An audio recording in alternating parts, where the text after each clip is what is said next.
we shall be discussing coercion. In the free consent, we studied in the last video that free consent is the consent which is obtained by the free will of the parties, and the consent is free if it is not caused by 5 factors. One of them, the first one, is coercion. Section 15 of the Indian Contract Act deals with this coercion. It states committing or threatening to commit any act forbidden by the Indian Penal Code.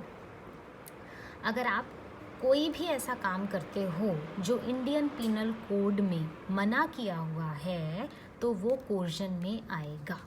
If you commit और threat to commit, आप किसी को धमकी देते हो कि हम ये तुम्हारा मर्डर कर देंगे, अदरवाइज़ आप ये प्रॉपर्टी मेरे नाम कर दो. अगर आप उनसे प्रॉपर्टी अपने नाम करवा भी लेते हो तब भी वो फ्री कंसेंट में नहीं आएगा, क्योंकि आपने धमकी देकर ही वो काम करवाया है. B part is unlawful detaining or threatening to detain any property with the intention of causing any person to enter into an agreement. आप किसी से कोई एग्रीमेंट साइन करवाते हो जिसमें आप कहते हो कि हम तुम्हारी प्रॉपर्टी को डिटेन, हम ये प्रॉपर्टी तुम्हारे को देंगे ही नहीं अनटिल एंड अनलेस आप इन कागज़ पर हम अपने सिग्नेचर करो, तो वो भी कोर्जन में ही आएगा, वो फ्री कंसेंट में नहीं आएगा. So I repeat that committing और threatening to commit any act forbidden by the Indian Penal Code, Indian Penal Code के अगेंस्ट जाकर आप कोई काम करते हो तो वो कोर्जन में आता है. और आप अनलॉफुल डिटेनिंग और threatening to detain any property with the intention of causing any person to end, अगर आप किसी से कॉन्ट्रैक्ट साइन करवाते हो जिसमें ये 2 काम आप करते हो तो वो फ्री कंसेंट में नहीं आता. टू इलैबोरेट, हम किसी को थ्रेट्स ऑफ इम्प्रिजनमेंट देते हैं. इम्प्रिजनमेंट का मतलब ये नहीं कि हम आपको जेल में डाल देंगे, हम आपको घर से ही नहीं निकलने देंगे.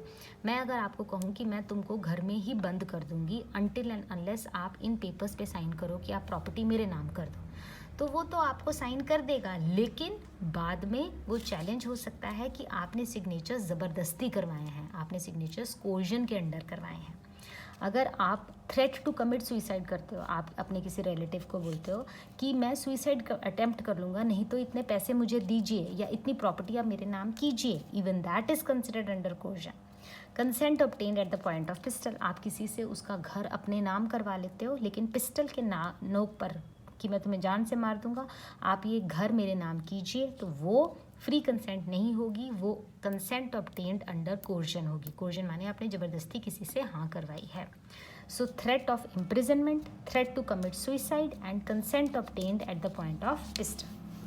Further, for example, A causes B to enter into an agreement by an act amounting to criminal intimidation under Indian Penal Code. A later sues B for the breach of contract. Since A employed coercion, so it is not enforceable as a contract. A ने B से sign करवा लिए लेकिन एक criminal intimidation किया जो कि Indian Penal code allow नहीं करता, बाद में आप उसके ऊपर केस कर सकते हैं और ब्रीच ऑफ कॉन्ट्रैक्ट हो जाएगा, क्योंकि आपने कोर्जन के साथ ही उससे साइन करवाए थे, वो एग्रीमेंट कॉन्ट्रैक्ट नहीं बनेगा. ज़बरदस्ती अगर आप किसी से साइन करवाते हो तो वो एग्रीमेंट जो है वो कॉन्ट्रैक्ट नहीं बनता. To quote a case we have Ranganayakamma versus Alwar Shetty. A girl of 13 lost her husband. Relatives refused to have her husband's corpse removed unless she adopted one of their choice. एक छोटी सी लड़की के husband की death हो गई तो उसके relatives ने बोला कि हम आपके हस्बैंड की डेड बॉडी को रिमूव नहीं करेंगे जब तक आप हम में से किसी एक को चूज़ ना कर लीजिए. तो जो कंसेंट ऑब्टेन्ड हुई वो कोर्जन, ज़बरदस्ती की हुई. क्यों? क्योंकि किसी की डेड बॉडी को ना हटाना इंडियन पेनल कोड के खिलाफ है.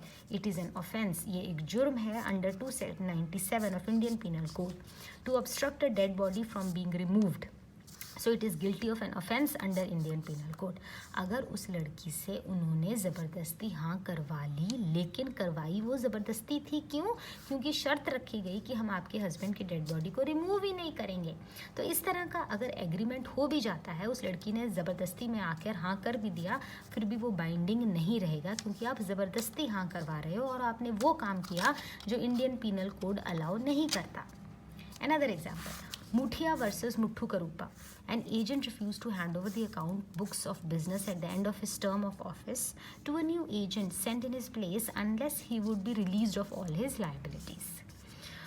एक एजेंट ने अपनी बुक्स देने से मना कर दिया, उसका टर्म ख़त्म हो गया था, नए एजेंट को मैं बुक्स नहीं दूंगा जब तक मेरी देनदारियों को कैंसिल ना करो।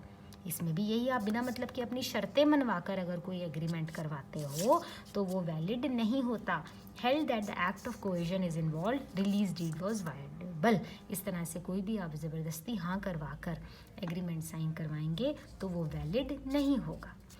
इसेंशियल्स ऑफ कोर्जन, जो भी ये ज़बरदस्ती या दबाव में आकर साइन करवाते हो उसमें क्लियर अटरेंस ऑफ थ्रेट, धमकी होनी चाहिए। तुम ये मेरा साइन करो नहीं तो मैं धमकी देता हूँ कि मैं ऐसा कर दूंगा। वो धमकी वाली चीज़ जब आएगी तभी वो कोर्जन बनता है। Threat should be to commit an act forbidden by IPC, Indian Penal code.